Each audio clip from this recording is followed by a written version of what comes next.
रत्नेश के रॉय।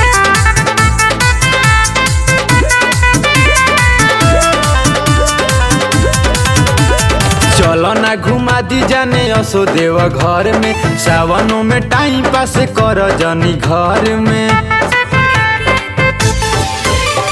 चलो ना घुमा दी जाने असो देव घर में, सावनों में टाइम पास कर जनी घर में। हरी हरी चूड़ी शंख पोला वो की नाई मन पूजाला तूफान कइले बा। नाई दादा देव घर में सजनवा हमर चूड़ी के दुकान कइले बा। नाई दादा देव घर में सजनवा हमर चूड़ी के दुकान कइले बा।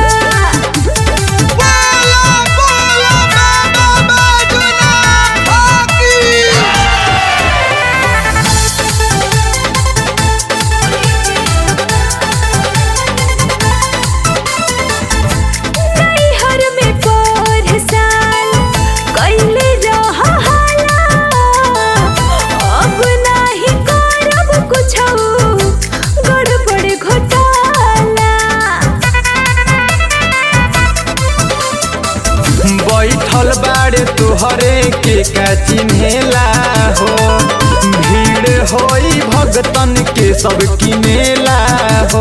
पूरा देव घर गेरुआ रंग में रंगाइल काऊ तुहरे ध्यान धइले बा। नाई दादा देव घर में सजनवा हमर चूड़ी के दुकान कइले बा।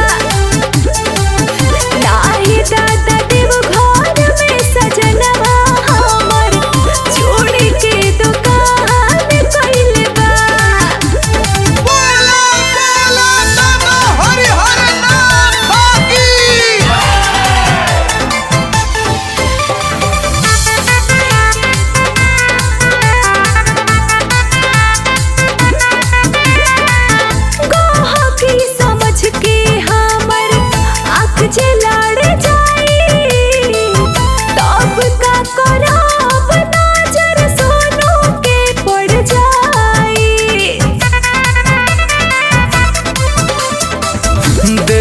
घर जाएला घर से जिद कइनी, संगे चलब